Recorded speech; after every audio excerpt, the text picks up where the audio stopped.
나는 솔로를 통해서 소셜 스킬과 자아 실현, 개인의 성장에 대해서 알아보는 시간입니다. 오늘은 10기의 67화를 얘기해 보려고 하는데요. 정숙님, 영수님이 엄청나게 싸우셨죠. 정숙님은 김치찌개를 계속 언급해서 영수님을 공격하는 수단으로 삼았어요. 대체 왜 그랬을까요? 이것은 정숙님에게 생각보다 굉장히 중요한 의미가 있고 삶의 방식을 담고 있기 때문이에요. 자, 이번 영상도 마찬가지로 나는 솔로 안 보신 분들도 도움이 되실 수 있도록 만들어 보겠습니다. 자, 정숙님은 무리해서 왕언니 노릇을 지금 하고 있는데요. 왕언니로서 훌륭하게 등극을 하셨죠. 그래서 명실상부 그룹의 리더 역할을 하고 계시고요. 리더로서 자원을 공급하고 계시죠. 5박 6일 동안 12명의 음식을 다 만들고 계세요. 그리고 자신의 정숙단, 자신의 멤버로 들어온 사람부터 차례차례 보호하고 계시죠. 왜 이렇게 힘든 일을 하고 있을까요? 그게 바로 정숙님의 생존의 방식이기 때문이죠. 사회적 생존의 방식이요. 사람은 혼자서 살아갈 수는 없고 누구나 사람과 사람과의 관계를 맺으면서 살아가는데 정숙님께서는 이렇게 힘들고 어려운 노력이 많이 드는 관계를 맺고 계세요. 상철님께서 자기가 왕인가요? 해서 한번 트러블이 있었던 적이 있었죠. 그때 정숙님께서 그렇게 안 하면 동생들이 불편해해요 라고 하셨어요. 불편해해요는 애매한 말이죠. 브로드한 말이고 모호한 말이고요. 실제로는 그렇게 안 하면 동생들이 자신을 수용 안 해주고 떠나가요 라는 그런 말이겠죠. 정숙님께서는 본인이 이렇게 왕언 역할을 하는 것이 본인의 세계관에서 가장 좋은 방식이고 유일한 방식이라고 믿는 것 같기도 합니다. 그것은 남자나 이성보다 훨씬 더 중요한 거예요. 정숙님에게. 너희들 돈 필요하면 나한테 얘기해 라고 할 정도로요. 그리고 정숙님은 그룹을 위해서 많은 헌신을 하고 많은 결정을 해오셨죠. 이 김치찌개 사건은 단순한 한 끼가 아닌 자신을 따르는 동생들을 책임지고 자신을 빛내주는 상징과 같은 것이에요. 자, 영수님께서 모든 출연자들의 매끼니를 담당하시는 책임지시는 정숙님과 데이트를 하니까 타 출연자들이 이런 얘기를 해요. 아니 영수님 그럼 우리끼리는 어떻게 해요? 이렇게 언니를 데리고 나가면요. 어이없죠? 근데 이제 농담처럼 얘기했지만 영수님은 좀 부담이 되셨을 거예요. 영수님께서는 그거 내가 해결할게. 김치찌개 해놓을게. 라고 하는 거죠. 그래서 타 출연자들은 어머 형부 멋져 약간 이런 프레임 이런 구도가 형성이 됐고요. 정숙님께서는 당연히 뿌듯하셨을 거예요. 내가 대접받는 여자이고 또 이런 동생들 사이에서 멋진 언니가 되었던 그런 기분이었을 거예요. 그리고 더 중요했던 것은 아마도 자신이 짊어진 책임 이런 그룹을 먹이는 책임이 있었는데 이런 것들을 영수님에게 위탁했다고 볼 수 있죠. 그러니까 영수님에게 외주는 줬지만 최종 책임은 자기다라고 생각했을 수도 있습니다. 사실 데이트 전에도 정숙님께서는 영수님이 마음에 안 드는 아주 여러 가지 이유가 있었어요. 하지만 제일 중요하게 작용했던 것은 역시 김치찌개 사건이었던 것 같아요. 김치찌개를 멋들어지게 만들어주고 가서 자기 또한 멋들어지는 사람으로 만들어 주었으면 참 좋았을 텐데 순자님께서 이런 얘기 하시는 거예요. 영수님께서 만든 김치찌개에 곱창 국물 베이스만 있었어. 김치찌개가 하나도 안 돼 있었다고. 그런데 얘기 안 해도 되는 건데 왜 굳이 정숙에게 이 김치찌개를 언급했을까요? 아마 순자님께서는 이게 정숙님에게 중요한 사건이니까 중요한 정보가 될 것 같아서 제공했겠지만 결과가 굉장히 안 좋았죠. 그런데 이런 뒷담화라고 보면 뒷담화라고 할 수 있는데 이런 정보 교환은 진화의 산물이라고 합니다. 사피엔스나 이런 책들 보면 나와 있죠. 우리 그룹 중에서 누가 괜찮은 사람인지 안 괜찮은 사람인지 정보를 교류하고 싶은 거죠. 그래서 우리도 마찬가지예요. 뒤에서 보는 흉에 관심이 굉장히 갑니다. 우리도. 특히 영수님은 자기가 99를 주는 사람이다 라고 했기 때문에 검증이 필요한 거죠. 이런 약간 남자의 허세인지 진짜인지 검증이 필요한 거고 사실 이런 베타 전략은 내가 뭘 많이 제공하겠다 내가 뭘 많이 헌신하겠다 하는 전략은 사실 남자들이 추구해야 될 전략은 아닙니다. 물론 입장 따라서 구광수님 입장은 자기가 인기가 많은 입장이니까 그런 헌신의 약속을 하지 않지만 웬만하면 다른 사람들도 정말 궁지에 몰리지 않은 다음에야 내가 베타 전략, 헌신의 약속을 함부로 하면 좋지 않습니다. 그리고 또 정숙단이 이 정숙님을 많이 여왕으로 모시는 것 같지만 그러면서도 어그레션이 좀 쌓였을 거거든요. 이 여왕의 권위를 흠집내기 위해서 영수님의 김치찌개가 실패했다라는 얘기를 했을 수도 있는 거예요. 너 왕 아니야. 너 왕이 왜 이래? 그래서 이런 왕의 자리가 사실은 되게 무거운 걸 수도 있어요. 자, 두 분이 데이트 가는 차 안에서 벌써 정숙님께서는 엄청나게 표정이 안 좋았어요. 그리고 말투도 다 입을 안 벌리고 되게 작은 목소리로 말했어요. 네가 듣든 말든 관심 없어. 이 차 렌탈한 거예요? 자, 김치찌개 사건이 중요하다고 생각하지 못했던 영수님께서는 나를 무시하나라고 충분히 생각하셨을 수 있을 것 같습니다. 그리고 하필이면 데이트 장소인 조개구이집이 엄청나게 더웠어요. 여름인 것 같은데 이렇게 뜨거운 화로를 가지고 있으니까 엄청난 열기가 더 전해졌을 것 같습니다. 덥고 또 맛집이었어요. 하필이면 이 집이 경주 맛집이라 엄청나게 시끄러워서 대화가 잘 안 들려서 되게 여러 번 말을 해야 됐어요. 그러니까 영수님께서도 사실 눈치가 있어서 이런 얘기를 하세요. 정숙님에게 나를 이렇게 보고 이거는 약간 싫은데 이런 거 있어? 이때 김치찌개 얘기가 나왔으면 좋았겠지만 정숙님께서는 조금 더 안전한 주제를 얘기하셨던 것 같아요. 출연자들이 영수님에게 김치찌개 맡겨놓은 것도 아니고 사실 김치찌개 얘기하는 게 좀 언급하는 것 자체가 내 모양이 좀 빠지잖아요. 그래서 약간 다른 얘기를 먼저 하셨었죠. 근데 이제 너무 덥다 보니까 정숙님께서는 너무 덥다 미치겠다. 영수님께서는 손선풍기 없어? 안 가져왔어? 응? 응? 그러니까 정숙님께서 짜증나셔가지고 벽에 선풍기 줄을 막 팍 해서 이제 선풍기 부수는 줄 알았어요. 사실 이 더위 속에서 조개 먹으려니까 힘들긴 하셨을 텐데 사실 뭐 두 분 다 잘한 건 없죠. 이제 뭐 한가한 식당으로 했으면 좋겠고 또 눈치가 없었던 것도 사실이지만 사실 이렇게 생각해보면 어떨까요?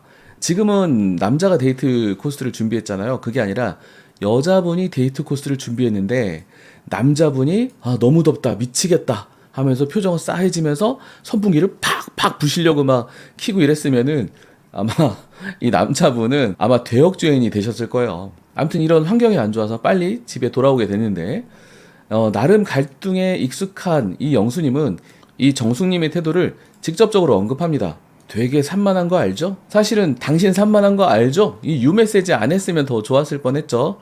오늘 제가 기분이 좀 안 좋았어요. 아까 선풍기 이렇게 했을 때 혹시 뭔가 잘못된 게 있었을까요? 라고 했었으면 좀 좋았을 텐데 서로 기분이 좀 상했는지 유메시지가 나왔죠. 오늘 되게 산만한 거 알죠? 정숙님께서는 여기선 한번 져줘요. 이 얘기 듣고 저 얘기 듣고 해야 되니까 사실 좀 져주는 게 필요합니다. 저는 이런 갈등이 있을 때 조금 져줄 수 있어야 연인이 된다고 생각하고 그런 점에 대해서 되게 감사한 마음을 가지고 있어요, 사실. 근데 영수님께서 한번 져줬을 때 그래 또 이렇게 그만했으면 되는데 그걸 산만하다고 그래요. 집중을 못해. 자, 정숙님은 근데 보통 사람이 아닙니다. 드디어 본 마음이 나와요. 아까 나에 대해서 싫은 거 얘기해봐 라고 했을 때 안 나왔던 본 마음이 지금 나옵니다. 나는 당신에게 감동했는데 영수님이 김치찌개 했다고 했잖아요. 영수님께서 김치찌개 한 이유는 나를 위해서 했다고 했잖아요. 그런데 그냥 국물만 갖다 둔 거잖아요. 나를 위해 99를 한다며 당신은 책임을 다하지 못했다. 그렇기 때문에 나도 책임을 다하지 못했다. 동생들을 먹이는 책임을 다하지 못했다. 그리고 그것은 나를 망신 준 것이다. 순자님께서 되게 실감나게 얘기를 하세요. 김치찌개인 줄 알고 먹으려고 했더니 국물만 있는 거야. 근데 영수님 입장에서는 옥수님에게 이렇게 얘기를 했거든요.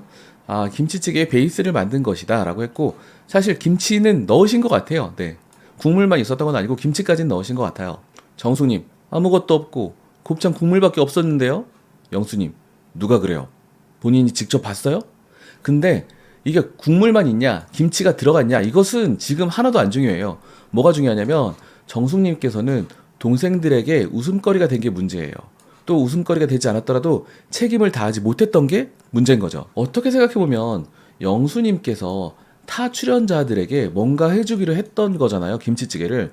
그러니까 엄밀히 얘기하면 영수님과 타 출연자들과의 문제인데 정숙님께서는 이게 굉장히 자신의 문제가 돼버린 거예요. 관점을 다르게 보면 정숙이 책임질 문제가 아니고 또 한 끼 식사는 그렇게 중요한 문제가 아니에요. 5박 6일 동안 몇 끼를 먹어야 돼요. 수십 끼를 먹어야 되는데 영수님께서 요리 안 했어도 다른 사람들 다 성인인데 만들어 먹으면 되죠. 하지만 정숙님께서는 굉장히 중요한 문제인데 이게 자신의 문제이며 중요한 문제인가? 왜 정숙님께서는 5박 6일간 몇 끼 12인분의 요리를 해야 되는 이 엄청난 책임을 떠 안으셨나? 우리가 보통 사람이 생각할 때는 왜 저렇게까지 할까라는 생각이 들잖아요. 그런데 상철님과 했던 대화에 힌트가 또 있는 거죠. 그렇지 않으면 동생들이 싫어해. 난 수용될 수 없어. 그렇게 열심히 하지 않으면 수용될 수 없어. 그리고 이런 책임을 져버리게 되는 거고 또 멋진 형부, 대접받는 여성의 어떤 이미지도 시궁창으로 휙 가버린 거죠. 근데 영수님께서는 갈등에 익숙하기 때문에 바로 다이렉트하게 들어갑니다. 김치찌개 안 한 걸로 근데 나를 추궁하는 건가? 근데 정숙님도 고수입니다. 영수님 추궁해서 저에게 이득되는 게 있어요? 그렇죠. 원래는 영수님과 타 출연자들 간의 문제란 말이에요. 근데 이 말은 본심은 아닌 거죠. 본심을 감추기 위한 말인 거죠. 이득되는 게 있습니다. 지금 추궁해서 지금 화가 많이 났어요. 영수님께서 얘기해요. 이게 그렇게 크게 신경 쓰면서 할 얘기인가? 영수님 입장에선 맞죠. 그래서 개인 인터뷰에서 엄청나게 토로를 하세요. 어떻게 그런 행동을 할 수 있죠? 막 선풍기 부서지게 하고 막 짜증내고, 아, 저를 신경 안 쓰니까 그런 얘기를 할 수 있는 거예요. 나를 무시했다고 생각할 수 있을 것 같습니다. 자, 이제 숙소로 컴백을 해서 다 모였을 때 얘기를 합니다. 그날의 술자리 시간이죠. 영숙님과 정숙님은 또 오타가 났어요. 서로의 이혼의 아픔을 터놓고 위로를 했어요. 되게 보기 좋은 장면이더라고요. 그런데 영숙님께서는 계속 이어서 자기 자신에 대한 애도를 하셨어요. 근데 요런 게 굉장히 필요하거든요, 사실은.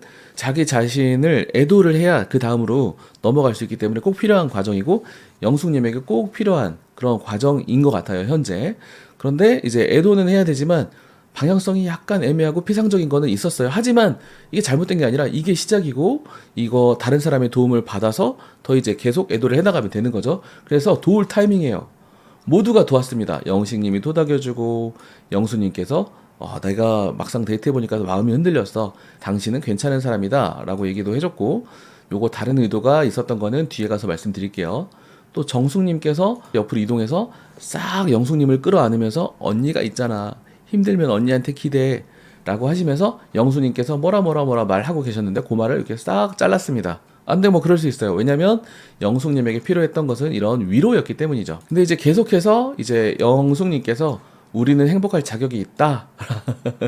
딴 사람들이 나를 뭐 이상하게 봤다. 뒷담화를 했다. 이런 얘기하면서 약간 애매하고 피상적인 그런 자기 위로, 자기 위안을 계속 진행해 나가셨어요. 근데 영수님도 뭔가 도우려고 하셨던 것 같아요. 왜냐면 여기서 말이 한번 잘렸거든요. 근데 영수님이 몇 마디 안 했는데도 벌써 영숙님이 원하는 건 아닌 것 같았어요.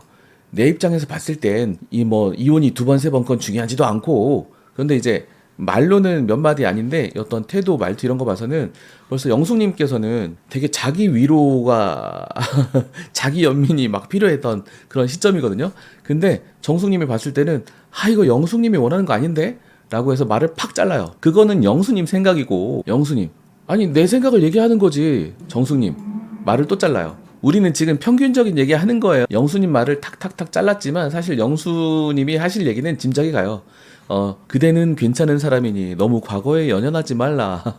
뭐 털어내라, 뭐 힘을 내라, 뭐 이런 얘기겠죠. 정숙님이 추가 공격합니다. 영수님 얘기를 듣고 싶은 게 아니라 뭐 이렇게 젓가락질로 막 삿대질을 막 하더라고요. 평균적인 얘기를 듣고 싶은 거예요. 영수님, 사실 한 번 또 물러나도 되는데 영수님께서는 갈등을 파고드는 데 익숙합니다. 그럼 난 내 생각을 얘기 못하나? 자, 또 영숙님께서 계속 자기 연민과 애도를 반복하고 계세요. 사실 이 반복은 필요하다고 생각합니다. 숙련된 심리 상담사님께서 조금씩 방향을 좀 틀어주시면 될 것 같습니다. 한번 터지면 북받쳐 올라가지고. 그때 영수님께서 나름의 위로를 하려고 하세요. 영숙, 나랑 잠깐 봐. 얘기 좀 하자. 영숙님은 나가기 싫어하셨어요. 그때 정숙님이 되게 세게 얘기하시는데, 사실 저희 어머니도 경상도시거든요. 왜? 놔둬! 뭔 얘기를 해? 놔두라고! 사실 위로를 해주려고 하셨던 것 같기도 하고, 또 겸사겸사 마음이 흔들렸어 라고 했던 이 멘트를 봐서는 영숙님에게 자기 어필을 하려고 하셨던 것 같기도 합니다. 솔직히 말씀드려서. 이런 여러 맥락이 존재해요. 그러니까 한마디 말에는 한 맥락만 존재하지는 않아요. 여러 맥락이 동시에 존재하죠. 원래 영수님의 표면적인 의도는 그렇게 울지 마. 당신은 괜찮은 사람이야. 힘내. 라고 계속 얘기하려고 했는데 정숙님에게 앞에서 다 차단당했어요. 그래서 정숙님에게 차단당했으니까 정숙이 없는 곳에서 나의 쓸모를, 그러니까 위로를 해주고 싶은, 그 도움을 주고 싶은 마음을 입증하고 싶었을 수도 있어요. 하지만 영숙님께서는 그런 힘내식 위로는 아직 받아들일 준비가 안 되신 그런 상태죠.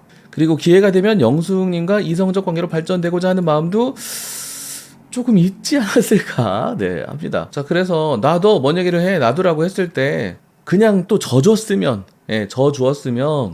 당장은 정숙님에게는 기분 나빠도 다른 사람들이 봤거나 시청자들이 봤을 때는 대의 명분을 챙겨갈 수 있었을 텐데 또 덧붙여요. 물러날 기회가 있었는데.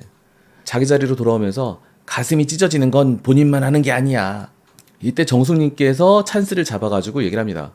고쳐야 돼. 영수님, 고칠 게 진짜 많아. 이때부터 전쟁의 서막이죠. 정숙님의 언성이 굉장히 높아집니다. 몰라! 본인이 그거를! 근데 이게 저도 되게 세게 얘기하고 싶거든요. 저희 어머님처럼. 근데 세게 잘 안 나와요. 자, 지금까지 영숙님 얘기하고 있었잖아요. 본인의 어떤 이혼의 아픔에 대해서. 근데 김치찌개가 나옵니다, 이제. 왜? 자, 소환됐습니다, 소환. 덜덜덜덜. 공개 처형의 시간. 영수님이 김치찌개 한다고 했었잖아? 근데 옥순이 세팅이 뭐가 됐어? 옥수님, 정숙단이죠? 그냥 국물, 김치 반 포기를 다 넣었는데 하나도 없었다고? 근데 넣기는 넣으시더라고요. 이렇게 김치 넣는 장면이 있었습니다. 근데 영수님 입장에서, 그러니까 정숙님을 이해하지 못하는 사람 입장에서는 당연히 이 말이 나올 수밖에 없죠. 근데 이렇게 할 얘기냐는 거야. 중요하냐고. 정숙님, 레시피가 잘못됐다는 게 아니라 내가 들은 얘기를 당신한테 전달하는데 당신은 나한테 그 얘기를 왜 하는데? 라고 했다는 거죠. 아, 근데 이제 다들 술이 취해가지고 제대로 전달을 못했죠. 정숙님께서는 김치찌개가 나한테 중요한 거다라고 얘기했으면 다 알아들었겠죠. 영수님, 나 잠깐 끊을게. 정숙님, 내 얘기 듣고 얘기해요. 내 얘기 듣고 얘기하는 게 예의 아니에요? 난 영수님 얘기하는 걸 잘라본 적이 한 번도 없는데? 근데 앞에서 많이 자르셨거든요. 영수님, 본인이 안 잘랐다고 하는데, 정숙님, 언성 낮추세요. 언성 낮추시라니까요. 이걸 이제 여러 번 하셨는데, 자, 갈고 닦은 스킬로 영수님을 궁지에 몰아버렸어요. 자, 여기서 잘잘못 점수를 평가할 수 있을까요? 여기 많은 시청자들과 저도 그렇고 자기가 자라온 세계관마다 다 다르게 평가를 하실 거예요. 그 중에 일리가 있는 것도 있고 웃긴 것도 있는데 맨 처음에 왜 영수님에게 우리 식사를 책임지라고 했나, 이 출연자가 문제일 수도 있죠. 그리고 또 99를 준다는 머슴남, 베타남을 자처한 영수님의 패착이기도 해요. 그러니까 우리가 헌신을 자꾸 과시하는 거는 좋지 않아요. 물론 여자들은 헌신의 증거를 내보여라 라고 하시겠지만 스케일적으로 좋지가 않아요. 영수님이 실패가 있다면 정숙님의 어떤 야심을 과소평가한 거예요. 정숙님이 왕언니가 되겠다는 것, 그룹의 리더라는 것, 자원 공급의 책임을 강하게 지고 있다는 것, 멤버를 보호해야 하겠다는 것, 이런 야심, 강한 리더의 의지가 있다는 것을 과소평가하신 거죠. 정숙님께서는 이것이 생존의 방식인데 말이죠. 그리고 또 하나는 영수님께서 나름 갈등에 익숙하고 무서워하지 않는 스타일인데 정숙님의 전투력을 과소평가했어요. 정숙님은 그룹 대화나 이 싸움에서 배짱도 있고요. 또 미리 생성해둔 리더십도 있죠. 그룹에 기여도 많이 했기 때문에 자기가 말한 게 좀 옳은 것처럼 느껴지기도 해요. 또 미리 만들어준 정숙단도 있고요. 또 대의 명분을 만드는 능력도 있고요. 또 영숙님의 능력을 캐치하는 능력도 있었죠. 또 이 어조에 대해서 말을 안 할 수가 없는데요. 이 샤우팅, 왜? 놔둬! 뭔 얘기를 해? 놔두라고. 또 필요할 때는 차분한 말투, 언성 낮추세요. 사실 흥분을 하셨거든요, 영수님께서. 근데 흥분하면 지는 것처럼 보입니다. 근데 이 차분한 그게 쉽게 얻어질 수 있는 게 아니에요. 많은 경험이 있어야 되죠. 또 나는 말을 한 번도 잘한 적이 없다는 기억상실 능력도 있었죠. 자, 그래서 정숙님과 싸우면 웬만하면 집니다. 영수님은 본인의 어떤 싸움 능력을 과대평가했어요. 웬만한 사람은 다 집니다. 아니, 정숙님과 싸울 일이 없으면 되잖아요. 아, 그럼 김치찌개는 그렇게 싸울 일이었나요? 정숙님과 연인이 있을 때 정숙님은 연인을 중요하게 생각할까요? 정숙단과의 관계를 중요하게 생각할까요? 제가 보진 않았지만 또 하나, 정숙님께서 자녀와의 관계를 더 중요하게 생각할까요? 정숙단과의 관계를 더 중요하게 생각할까요? 이거는 그냥 제 뇌피셜인데 둘 사이에 이런 갈등도 어느 정도는 있지 않을까 싶습니다. 그러면 정숙님을 리더로 인정하고 그의 판단과 처분대로 따르면 되잖아요.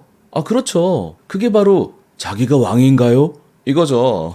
자, 보통 사람인 우리는 정숙님과 싸우면 웬만하면 질 텐데 어떻게 할까요? 정숙님의 야심을 인정해주고 웬만하면 맞춰줘야 되죠. 척을 지지 않는 게 필요합니다. 자, 그렇지 못하면 영수님도 눈물, 상철님도 눈물, 다 울 수밖에 없어요. 역적 모이는 삼족을 멸하게 되죠. 눈물. 이런 리더십을 추구하는 스타일이 장점이 많지 않은가? 많죠. 네. 그룹한테는 굉장히 도움이 됩니다. 그룹의 책임을 스스로 짊어지고 기여를 많이 하니까 얼마나 도움이 되는지 몰라요. 특히나 정숙단에 가입하게 되면은 많은 혜택이 있습니다. 가입하지 않거나 먼 정숙단이 되면은 상대적인 불이익을 받을 수 있긴 하지만요. 근데 문제는 연인이면서 정숙단이 되는 것이 가능할까요? 또는 자녀 입장에서 정숙단으로 사는 것이 가능할까요? 사실은 이 정숙단이 되는 게 아니라 인간 대 인간, 진정한 인간관계를 맺어야 되는데 그렇게 되려면 쉽지 않은데 일단 이렇습니다. 정숙단이 아니어야 됩니다. 정숙님의 비위를 맞추지 않아야 돼요. 원래는. 그러면서도 정숙님의 비수와도 같은 비난과 공격에 도망가지도 말아야 되고 부서지지도 말아야 돼요. 그러면서도 정숙님에게 애정을 쏟아야 되고 이런 과정, 애정을 쏟으면서 비난받고 또 살아남는 이것을 반복해야 됩니다. 갈 길이 굉장히 멀죠. 그럼 정숙님 입장에서 본인의 이런 강한 전투력은 득일까요? 실일까요? 실제 현실에서 대면하면 정숙님을 이길 사람이 거의 없을 거예요. 그래서 이 대면했을 때는 정숙단이 되어서 비교적 피상적 관계를 맺느냐, 아니면 이런 정숙단이 되기 싫은 사람은 깨지고 도망가느냐가 되기가 쉬워요. 그래서 정숙님 입장에서는 나는 죽을 힘을 다해서 정숙단에게 잘 해줬는데 그들은 나를 배신하고 도망갔다 라는 시나리오가 반복되기가 쉽죠. 자, 현자님들, 오늘 영상은 여기까지입니다. 우리는 스킬을 넘어서 진심으로 가는 중이에요. 저는 다음 영상에서 여러분을 기다리고 있겠습니다.